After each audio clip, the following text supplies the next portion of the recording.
Assalamu alaikum. Aujourd'hui, comme prévu, samedi 23 octobre 2021, nous allons voir la résolution de l'exercice consistant à faire une analyse sémiotique, énonciative bien sûr, d'un extrait de La nausée de Jean-Paul Sartre. Donc, je relis l'extrait du roman, tout en m'arrêtant sur chaque variante soulignée, chaque variante à étudier dans l'extrait. Donc, je murmure, c'est une banquette, virgule, un peu comme un exorcisme, point. Mais le mot reste sur mes lèvres, deux points. Il refuse d'aller se poser sur la chose, point. Elle reste ce qu'elle est, virgule, avec sa peluche rouge, virgule, milliers de petites pattes rouges, virgule, en l'air, virgule, toutes raides, virgule, de petites pattes mortes, point. Cet énorme ventre tourné en l'air, virgule, sanglant, virgule, ballonné, barre, une incise, boursouflé avec toutes ses pattes mortes, virgule, ventre qui flotte dans cette boîte, virgule, dans ce ciel gris, virgule, ce n'est pas une banquette, point. Ça pourrait tout aussi bien être un âne mort, virgule, par exemple, virgule, ballonné par l'eau et qui flotte à la dérive, virgule, le ventre en l'air dans un grand fleuve gris, virgule, un fleuve d'inondation, point virgule, et moi, je serai assis sur le ventre de l'âne et mes pieds tremperaient dans l'eau claire, point. Les choses se sont délivrées de leur nom, point. Elles sont là, virgule, grotesques, virgule, tête, virgule, géante, et ça paraît imbécile de les appeler des banquettes ou de dire quoi que ce soit sur elles, deux points. Je suis au milieu des choses, virgule, les innommables. Fin de la citation. Maintenant, après lecture, nous pouvons facilement remarquer que l'extrait de La nausée est truffé de virgules, de points-virgules et de deux points.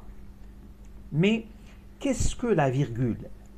La virgule est un signe de ponctuation divisant certaines propositions dans une phrase, indiquant une pause, c'est-à-dire la virgule introduit impérativement dans la phrase une pause. Le point-virgule est un signe de ponctuation qui est fait bien sûr d'une virgule surmontée d'un point et qui marque la séparation de deux membres d'une même phrase indépendants l'un de l'autre grammaticalement, mais entre lesquels existe une liaison logique. Les deux points sont un signe de ponctuation servant à introduire une explication, une citation, une énumération.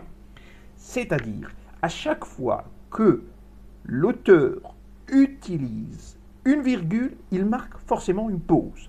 Chaque fois qu'il utilise un point-virgule, il marque une séparation. À chaque fois qu'il utilise les deux points, il veut forcément introduire une explication, puisqu'il n'a rien cité dans le passage. Donc, il s'arrête, il sépare et il explique à chaque fois qu'il utilise une marque de ponctuation. Ah, maintenant, on sait que l'auteur marque une pause à chaque fois qu'il utilise la virgule. Maintenant, nous allons revoir les passages où l'auteur a utilisé la virgule. Je lis encore une fois les passages et cette fois-ci, je ne vais m'arrêter que sur les virgules. Donc, je relis. Je murmure, c'est une banquette, virgule, un peu comme un exorcisme, point. Donc, dans cette première phrase, il est en train de décrire ce qu'il voit. Mais est-ce qu'il le voit réellement? Parce qu'il dit, c'est une banquette un peu comme un exorcisme. Une banquette, c'est-à-dire un petit banc. Un peu comme un exorcisme. Qu'est-ce que l'exorcisme? L'exorcisme, c'est un rituel, soit religieux ou de magie. Et il faut revoir le mot exorcisme.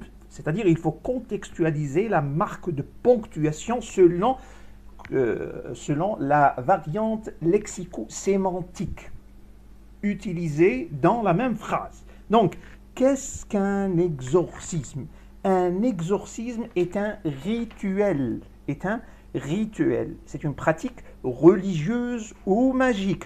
Et dès qu'on parle de religion dans l'étymologie de la langue française, on parle forcément de croyance. Et la croyance est synonyme de doute.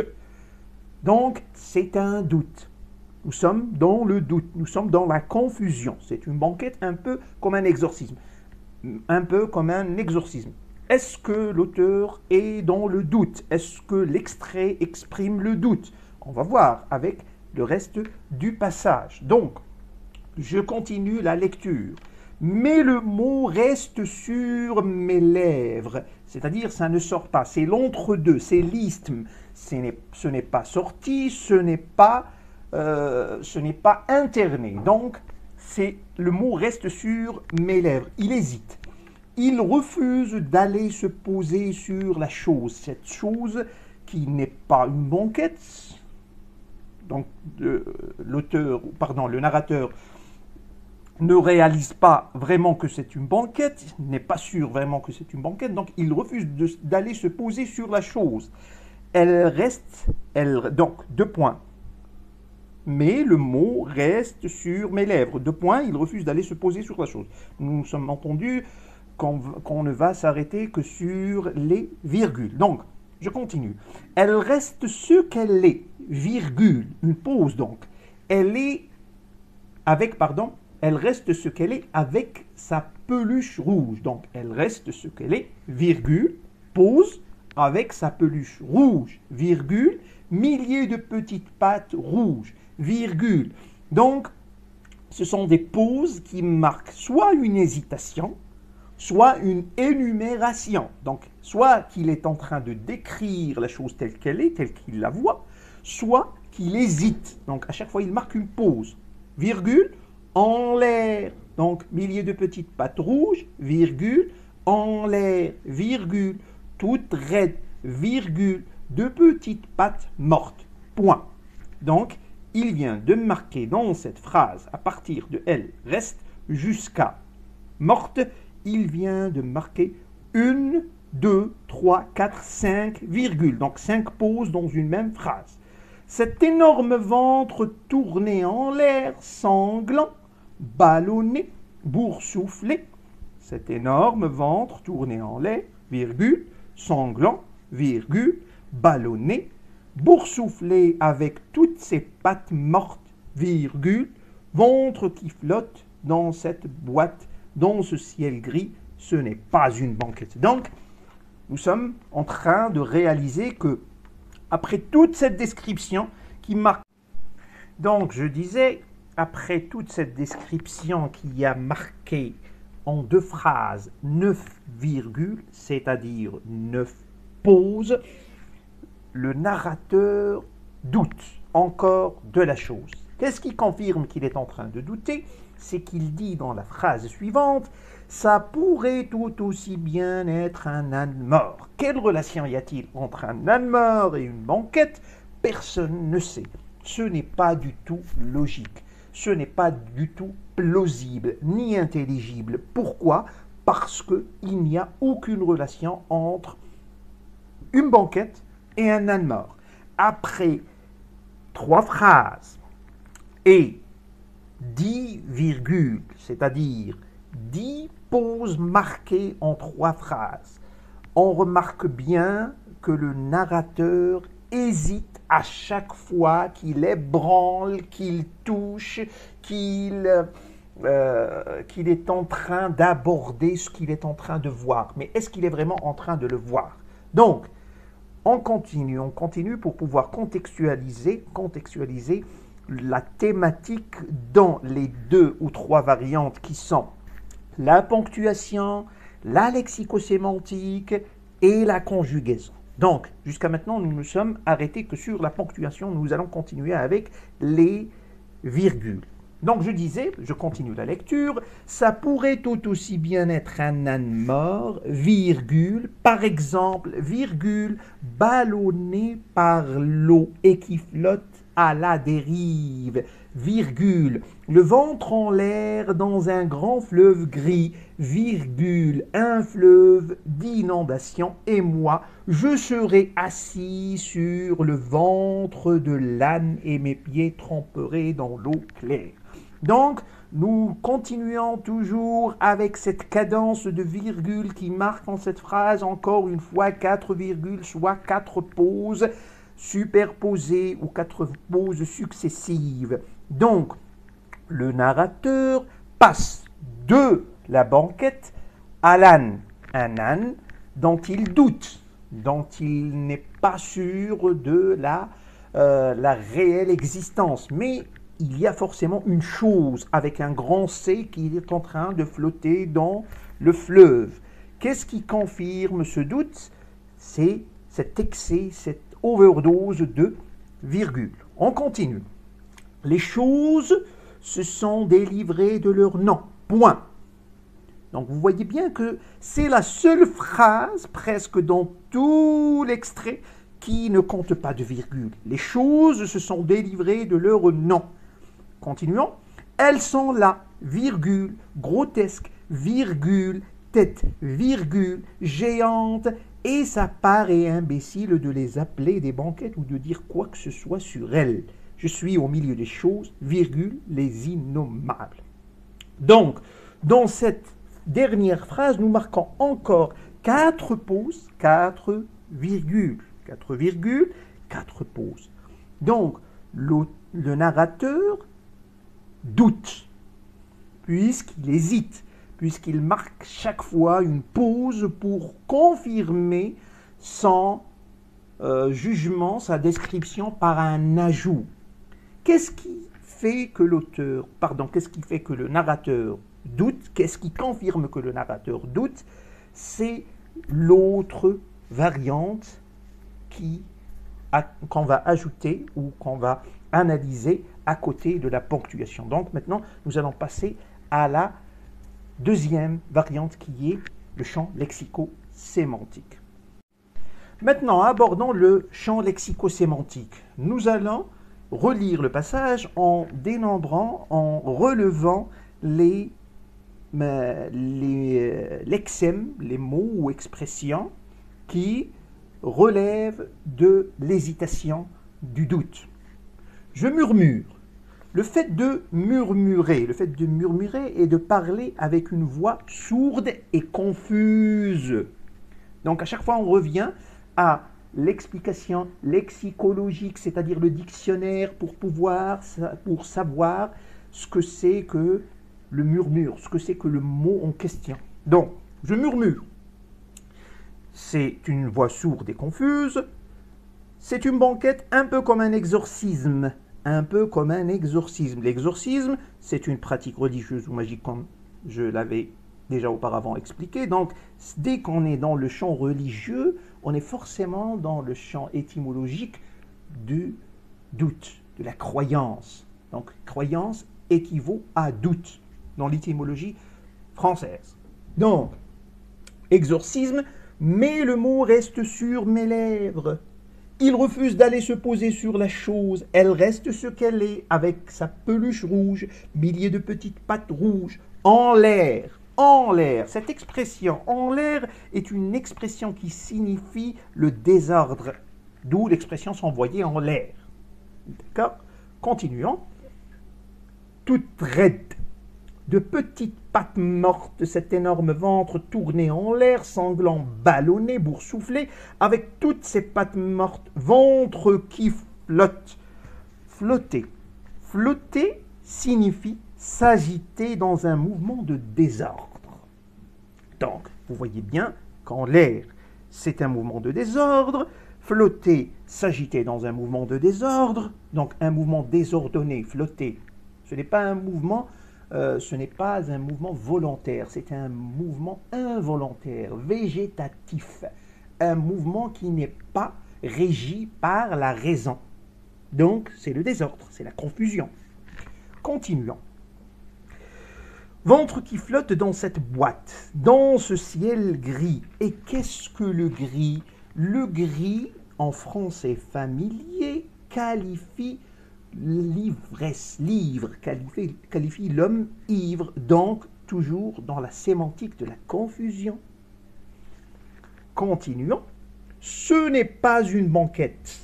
Ça pourrait tout aussi bien être un âne mort, par exemple, ballonné par l'eau et qui flotte à la dérive. La dérive, c'est une mauvaise direction. C'est toujours une direction incontrôlée, irraisonnée. Donc, c'est une direction végétative, une direction forcée. Donc, nous ne sommes pas dans la direction raisonnée. Nous ne sommes pas dans la raison. Nous sommes dans la confusion, dans l'ivresse, dans le gris qui est l'entre-deux toujours, qui est entre le noir et le blanc. Je disais que nous sommes dans le gris qui est entre le noir et le blanc. Donc, continuons. Fleuve gris, un fleuve d'inondation. Et moi, je serai assis sur le ventre de l'âne et mes pieds tremperaient dans l'eau claire. Les choses se sont délivrées de leur nom. Et je rappelle toujours que c'est la seule phrase de l'extrait qui ne compte pas de virgule, donc pas de pause. C'est la seule phrase simple de l'extrait. Je continue. Elles sont là, grotesques. Et qu'est-ce que le grotesque? Le grotesque, par analogie, signifie l'invraisemblable. Donc, c'est quelque chose qui est par hyperbole excentrique, c'est-à-dire qui ne relève pas du logique, qui ne relève pas du raisonnable. Continuons. Grotesque, géante, et ça paraît, le verbe paraître. Paraître est par excellence caricaturer la réalité. Donc, nous sommes dans l'invraisemblable. Donc, quelque chose qui n'est pas réel, qui n'est pas circonscrit. Donc, c'est quelque chose de confus. Paraît imbécile de les appeler des banquettes ou de dire quoi que ce soit sur elles. Je suis au milieu des choses. Et là, les choses, il les écrit avec un C majuscule. Donc, c'est une dénotation. Pardon, c'est une connotation. Donc, c'est une connotation. Connotation, donc ce n'est pas le nom commun, la chose. C'est une allusion, allusion à quelque chose, à un concept, à une idée. Et la chose, c'est une idée ou un objet ou une abstraction qui n'est pas nommée. Donc, nous sommes dans l'abstrait. Dans l'abstrait. Je continue. Les innommables. Et qu'est-ce qui est innommable? L'innommable est par sens péjoratif qui heurte le sens esthétique et moral. Donc, c'est quelque chose d'inacceptable. C'est quelque chose qui n'est pas raisonnable. Quelque chose qui n'est pas éthique, qui n'est pas esthétique et qui n'est pas moral. Donc, finissant avec cette variante de la lexicosémantique, du champ lexicosémantique, nous avons pu aboutir à un sens presque complet de cohérence entre un champ lexicosémantique qui marque la confusion et une ponctuation qui marque aussi à son tour la confusion. Donc, marquer plein de pauses dans son discours marque la confusion. Marquer un discours qui est fait par le murmure, l'exorcisme, en l'air, le verbe flotter, l'adjectif ou gris, la dérive, ce qui est grotesque, ce qui paraît, ce n'est pas clair, et les choses et les innommables, ce qui fait que nous sommes dans un champ lexicosémantique qui marque aussi la confusion. Quelque chose qui n'a pas de nom, qui n'est pas circonscrite, qui n'est pas connue, qui n'est pas raisonnable et qui est grotesque. Donc, nous sommes dans la confusion. Mais maintenant, reste à confirmer cette hypothèse avec un troisième versant, une troisième variante qui est la conjugaison. Maintenant, nous allons relire le passage tout en confirmant notre hypothèse avec une troisième variante qui est la conjugaison. Je relis. Je murmure. C'est une banquette, un peu comme un exorcisme, mais le mot reste sur mes lèvres. Il refuse d'aller se poser sur la chose. Elle reste ce qu'elle est, avec sa peluche rouge, milliers de petites pattes rouges en l'air, toutes raides, de petites pattes mortes. Cet énorme ventre tourné en l'air, sanglant, ballonné, boursouflé avec toutes ses pattes mortes. Ventre qui flotte. Flotte? Bien sûr, nous avons le verbe refuse d'aller se poser sur la chose. Vous allez me dire que le verbe refuser est conjugué au présent de l'indicatif. Nous sommes dans le mode indicatif, donc nous sommes dans la réalité, la réalisation, nous sommes dans l'indication. Mais n'empêche, le verbe refuser reste, même conjugué au présent de l'indicatif, il est dans une sémantique de refus, dans un contexte refuser de se poser sur la chose. Donc le sens sémantique, le champ sémantique du verbe refuser est une abstraction. Le fait d'utiliser le verbe refuser est une abstraction, c'est-à-dire un refus de donner une définition à cette chose, puisqu'il est utilisé dans la phrase, il refuse d'aller se poser sur la chose. Elle reste, encore une fois, un verbe conjugué au présent de l'indicatif, mais le verbe rester a une sémantique de camper, de statique, c'est-à-dire c'est une non-position, c'est une non-position. Puisque le verbe est utilisé dans le contexte de refus. Elle reste ce qu'elle est, avec sa peluche rouge. Donc, ce n'est pas une position scénique. Il n'y a pas un aller vers la définition, c'est un arrêt. Ça marque une pause. C'est comme si c'était une virgule transposée en lexique. Donc, on continue. Le ventre flotte, donc la sémantique de flotter, nous l'avons vu, dans cette boîte, dans ce ciel gris, ce n'est pas une banquette. Et lorsqu'il commence à définir cette chose, il va dire, ça pourrait tout aussi bien être un âne mort. C'est-à-dire, nous sommes toujours dans le doute, puisqu'il utilise le conditionnel présent. Ça pourrait tout aussi bien être un âne mort. Par exemple, ballonné par l'eau et qui flotte à la dérive. Donc, lorsqu'il utilise le présent de l'indicatif, lorsqu'il utilise le mode indicatif, il reste dans une sémantique statique, dans une sémantique qui est dans un entre-deux, c'est-à-dire un mixte. Donc, même lorsqu'il utilise l'indicatif, il l'utilise dans une sémantique d'entre-deux, de confusion, une sémantique de non-positionnement, une sémantique de doute. Je continue.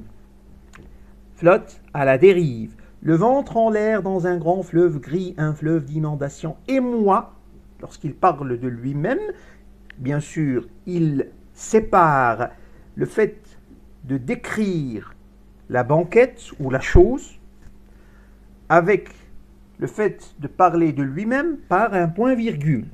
Revenons maintenant, nous sommes en train de revenir à la ponctuation par un point-virgule. Ce sont deux entités grammaticales liées mais séparées dans une même phrase.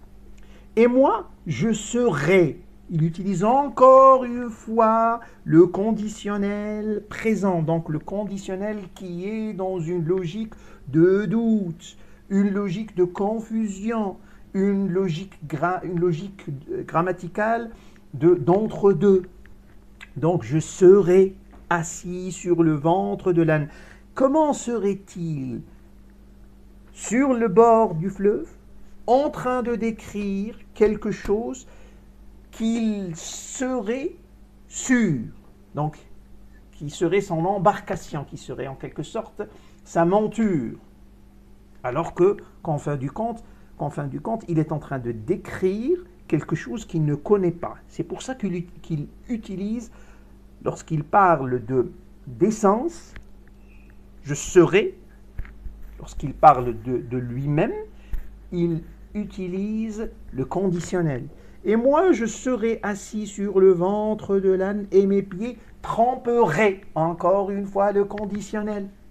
Donc, on réalise bien que lorsque le narrateur utilise le mode indicatif, il l'utilise dans une sémantique d'entre-deux, de confusion, de doute. Mais lorsqu'il n'utilise pas la sémantique de la confusion, lexicalement, il l'utilise dans une logique grammaticale, dans un outil, grammatical, un outil de conjugaison, c'est-à-dire serait, pourrait, serait, tremperait. Il est dans le conditionnel qui signifie le doute, l'entre-deux, la confusion. Donc, mes pieds tremperaient dans l'eau claire. Les choses se sont délivrées de leur nom, elles sont la grotesque, et ça paraît, même lorsqu'il utilise le verbe, le mode indicatif, il l'utilise dans et ça paraît, donc dans une sémantique de doute. Le verbe paraître, c'est caricaturer la réalité, donc ce n'est pas une réalité. Donc, récapitulons maintenant. Pour récapituler, nous allons dire que les trois variantes utilisées dans cet extrait, ce sont la ponctuation qui est marquée par primo, les virgules qui sont des pauses, deuxio, les points-virgules qui sont une séparation, qui sont des séparations entre des entités grammaticales liées mais séparées dans une même phrase. Et troisièmement, nous avons les deux points, les explications. Donc,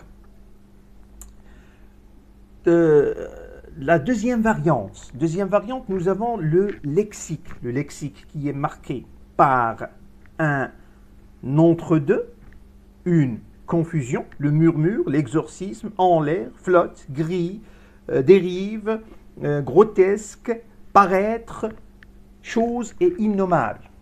Donc, le narrateur utilise des verbes, des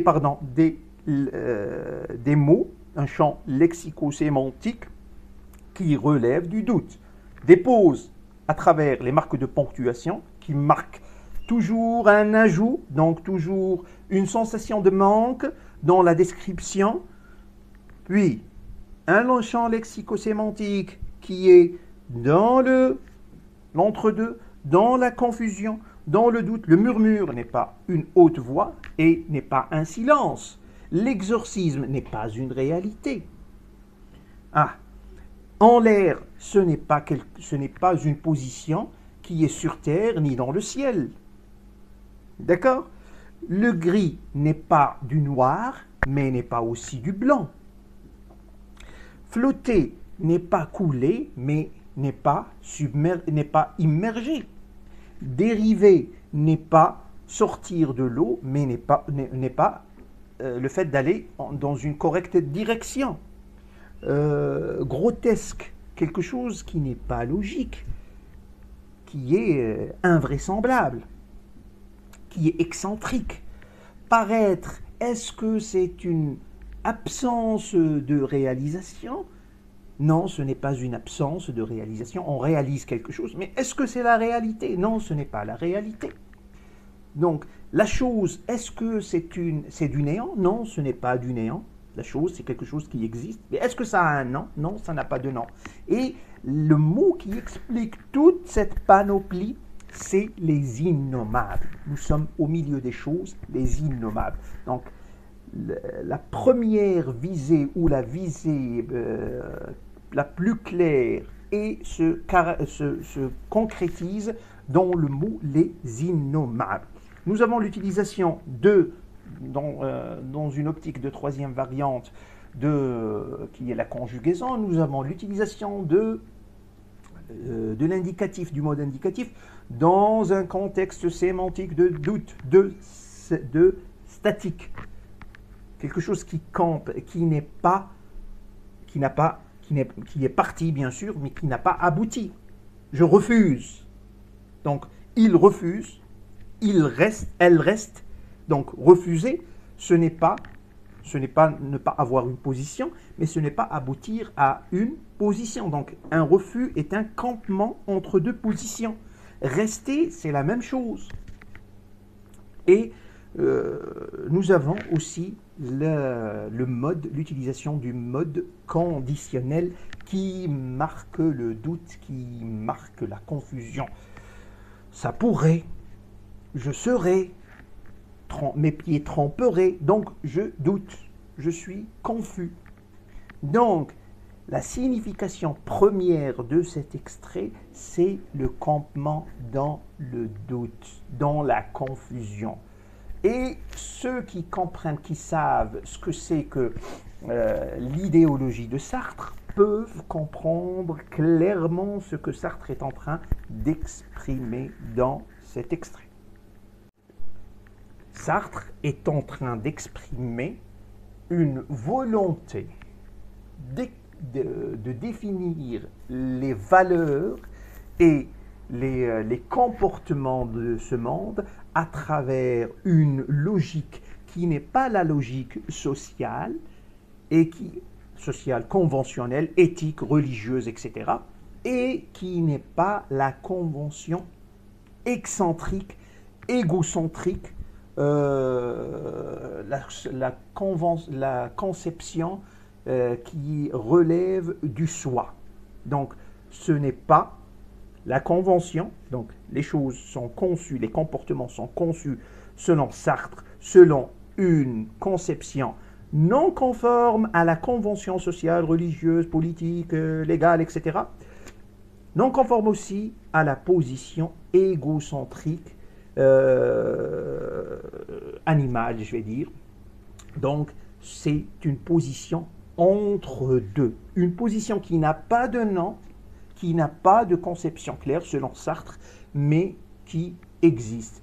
Il définira ça en l'expression de l'en-soi, qu'on verra, Inch'Allah, en M2 avec les grands courants de la pensée. Donc, grosso modo, c'est une analyse énonciative de l'extrait de Sartre qui vient d'approcher l'extrait à travers trois variantes: ponctuation, lexicosémantique, champ lexicosémantique et conjugaison, grammaire. Donc, je vous laisse sur ce et espérant que vous avez bien compris. Sinon, laissez vos questions dans les commentaires. Assalamu alaikum.